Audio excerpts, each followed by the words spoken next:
right. න්‍යාස ඉංග්‍රීසියෙන් Matrix කියලා කියනවා. පේලි හා තීර ලෙස ඍජුකෝණාශ්‍රාකාර ආකාරයට සකස් කරන ලද සංඛ්‍යා සමූහය න්‍යාසයක් කියලා අපි කියනවා. ඒ කියන්නේ මොකද්ද? අපි නම් කරමු ඒ කියලා න්‍යාසයක්. ඒ කියන්නේ ඔකින් කියන්නේ ඔන්න වගේ.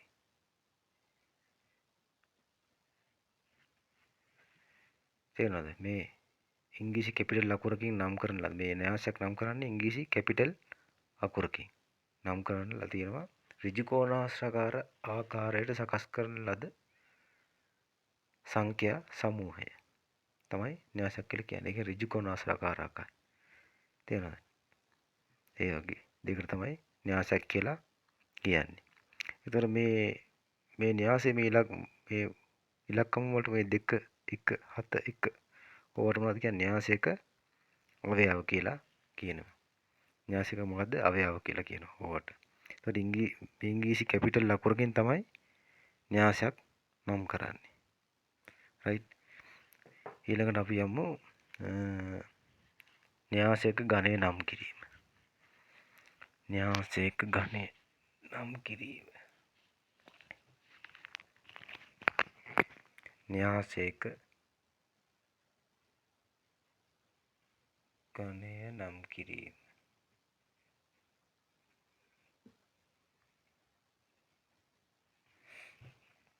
right.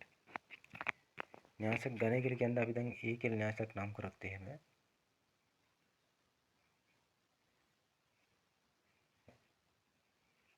මේ න්‍යාසයේ මෙන්න මේ හරස් හතර තියෙන ඒවාට මොනවද කියන්නේ? පේලි කියලා. මේ හරස් හතර තියෙන ඒවාට පේලි කියලා කියනවා. මෙහෙම කෙලින් තියෙන ඒවාට මොනවද කියන්නේ? තීර කියලා. මේ පේලි ගන්න හා තීර ගන්න දැක්වීම තමයි න්‍යාසක ගණය නම් කිරීම කියලා කියන්නේ. ඒතර මේකේ පේලි කොච්චරක් තියෙනවද? දෙකක් තියෙනවා. 1යි 2ක්. ඔන්න 2. තීර දෙකක් තියෙනවා. 1 2. ඔන්න ඕක තමයි ගණය කියලා කියන්නේ. න්‍යාසක ගණය නම් කිරීම කියලා කියන්නේ ඔන්න ඕකට තමයි. පේලි දෙකක් තියෙනවා, තීර දෙකක් තියෙනවා. තේරෙනවද? න්‍යාසක ගණය කියන්නේ ඔන්න ඕක තමයි. තව එකක් ගමු අපි.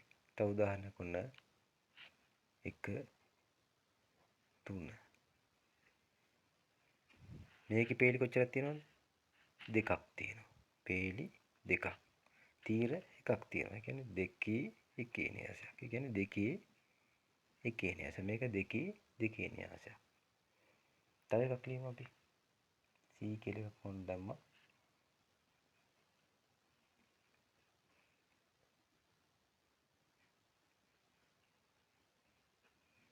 මේකේ බලන්න. මේකේ පේලි දෙකක් තියෙනවා. තීර තුනක් තියෙනවා නේ. මේක පේලි 2යි තීර 3යි. මේක 2 3 න්‍යාසයක්. ඔක තමයි න්‍යාසයක ගණය. right. පේලි න්‍යාස. පේලි න්‍යාසයක් කියන්නේ මෙන්න මේ වගේ දෙයකට. අපි ඒ කියන න්‍යාසයක් නම් කරමු.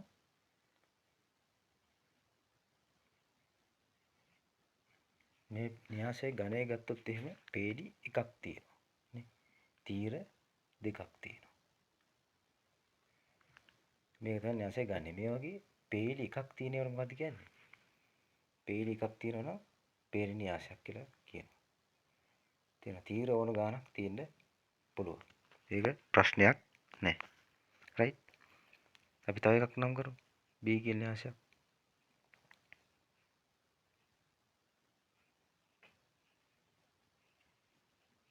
මේකේ ගණය නම් කරොත් එහෙම මොකද වෙන්නේ? මේ මෙතන 1යි 3යි. නේ. එතකොට මේක මොකද්ද? පේලි එකක් තියෙනවා. පේලි එකක් තියෙනවා මොකද්ද? මේක පේලි න්‍යාසයක්. එතකොට පේලි න්‍යාසයක පේලි එකයි තියෙන්නේ. ඊළඟට මම තීරණ න්‍යාස. තීර න්‍යාස.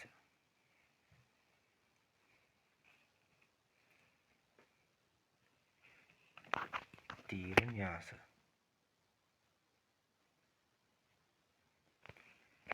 තීර න්‍යාසයක් කියන්නේ ඒකේ ඒ වගේමයි. ඇති දෙයක් නැහැ. අපි නම් කරොත් එහෙම මෙහෙම එකක්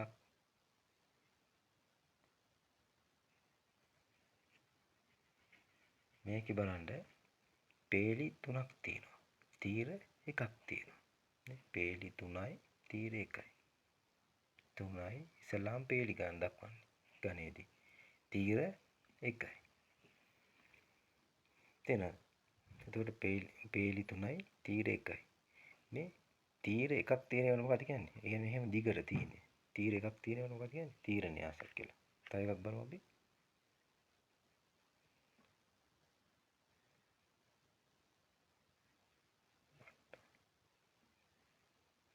මේක කොහොමද එන්නේ?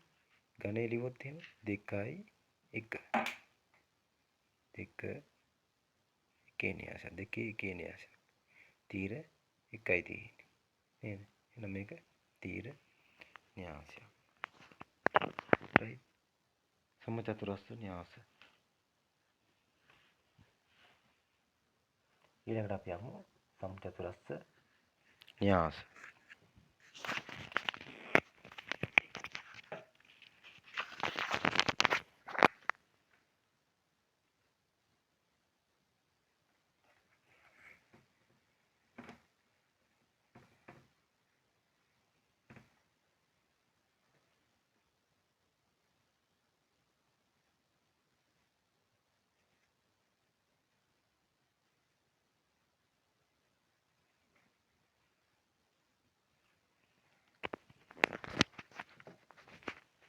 සමචතුරස්‍ර න්‍යාසයක් කියලා කියන්නේ අපි ඉන්නේ ඒකෙල් න්‍යාසයක් ගමු.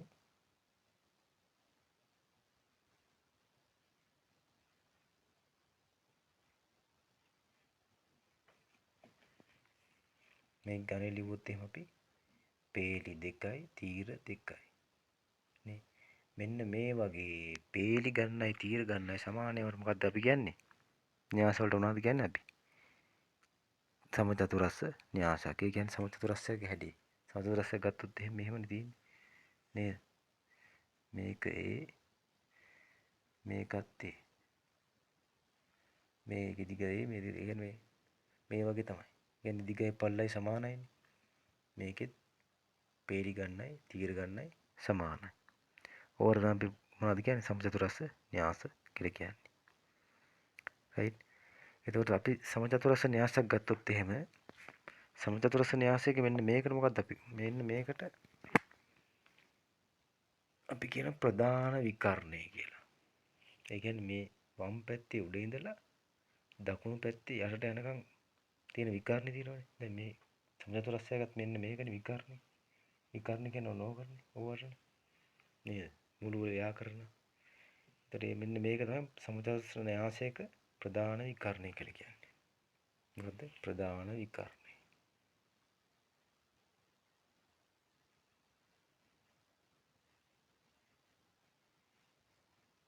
විකර්ණය.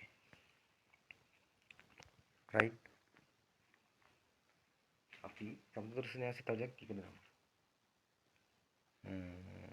සමචතුරස්‍ර න්‍යාසයක මේ අපි ගත්තොත් එහෙම මේ විකර්ණයේ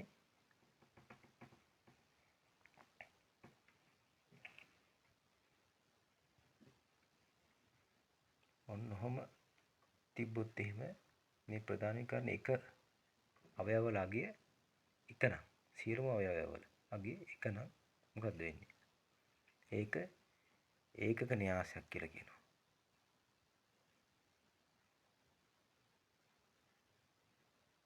ඒකක න්‍යාසයක් කියලා කියනවා.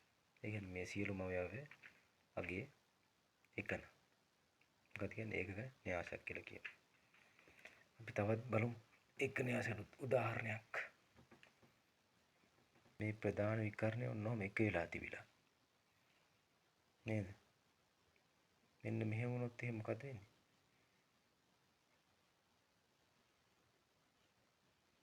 මේක මෙන්න මෙහෙම වුණොත් එහෙම මේක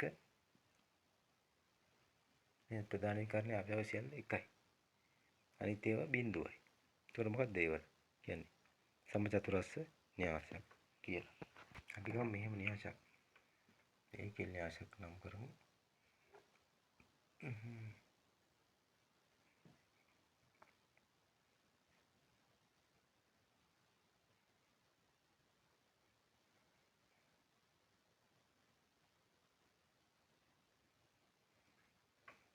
මේකේ පේලි 3යි තීර 3යි. තුනේ න්‍යාසයක්. සමතුලිත රස න්‍යාසයක්. පේලි ගන්නයි තීර ගන්නයි සමානයි. මේක අපි ගත්තොත් එහෙම මෙන්න මේක සමතුලිත රසයක් නම් මේක මෙහෙම දෙකට නැමුවොත් එහෙම මෙන්න මෙහෙම දෙකට නැමුවොත් එහෙම මේ තුන මෙන්න මේ තුනේ උඩ ඉන්නවා. මේ බිඳුව මේ බිඳුව උඩ ඉන්නවා. මේ බිඳුව මේ බිඳුව උඩ ඉන්නවා. ඒ කියන්නේ මෙයා උඩ ගිහලා වෙන එහෙම සමතුලිත රසයක් නම් මේක මෙහෙම දෙකට නැමුවොත් එහෙම විකරණේ ප්‍රධාන විකරණේ හරහා නැමුවොත් එහෙම මෙයා උඩ ඉන්නවා. මෙයා උඩ ඉන්නවා. එතකොට දෙපැත්ත සම්මිතිකයි. ඔය වගේ දේවල් ඔය වගේ න්‍යාස වලට මොකක්ද කියන්නේ? සම්මිතික න්‍යාසක් කියලා කියනවා. ඒ කියන්නේ එක මේ වගේ තියෙන ඒවාට. තේරුණානේ? right